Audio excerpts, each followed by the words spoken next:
okay hello and नमस्ते welcome all आजको भिडियोमा हामीले प्लटिङ इन ल्याटेक्स सिक्दैछौँ ल्याटेकमा कसरी ब्युटिफुल प्लट्सहरू डायग्रामहरू म्याथमेटिकल्स प्लटहरू बनाउने भनेर गएर हामीले सिकिरहेका छौँ आजको यस भिडियोमा हामीले यो डिफल्ट प्लट अथवा डिफल्ट एक्सिसमा म्याक्सिमम र मिनिमम रेन्जहरू डोमेनहरू कसरी चेन्ज गर्ने भन्ने छ अब हामीले डिफल्ट बनाएका थियौँ त्यसमा चाहिँ यो मिनिमम एक्स अनि म्याक्सिमम एक्स अनि मिनिमम वाइ र म्याक्सिमम वाइ कसरी सेट गर्ने भनेर हामीले प्र्याक्टिकल्ली हेर्नेछौँ त्यस्तै टिक अप्सनमा हुन्छ नम्बर एमा अब पोजिसन अफ टिक भनेको अब एक्स टिक लाइन इनसाइड आउटसाइड भन्ने हुन्छ अनि वाइ टिक अलाइन अनि इनसाइड आउटसाइड अनि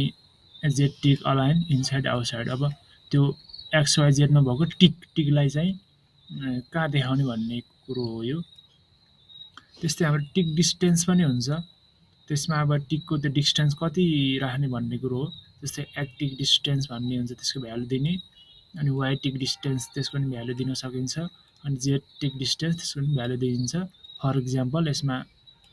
x tick distance is equal to 3 भयो y tick distance is equal to 2 भयो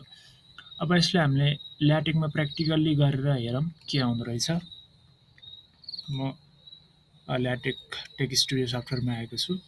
अब हामीले यो डिफल्ट एक्सिस बनाउँदाखेरि यो आएको थियो भने अब हामीले के गराउने त्यसमा म्याक्सिमम यो बिगन एक्सिस र इन एक्सिस भनेको यो हामीले बिग ब्राकेटमा यो आर्गुमेन्ट्सहरू दिनुपर्ने हुन्छ त्यसो मैले के दिएँ एक्स मिनिमम 0 दिएँ अनि एक्स म्याक्सिमम 10 दिएँ वाइ मिनिमम 1 दिएँ र वाइ म्याक्स 11 दिएँ त्यस्तै अर्को फिगरमा के हुन्छ भन्दा त्यसको यो डिस्टेन्स यहीमा मैले यो x tick distance is equal to 3 र वाइ टिक डिस्टेन्स 2 दिएको छु अब हामीले यसलाई कम्पाइल अथवा बिल्ड एन्ड भ्यू गरेर हेरौँ यो ग्रिन आइकनमा क्लिक गरेपछि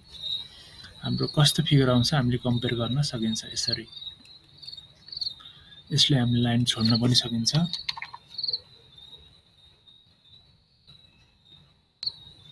यसरी हामीले डिफल्ट भयो यसमा हामीले एक्सलाई हामीले 0 टु 10 दिएका छौँ भने वाइलाई के अरे 0 टु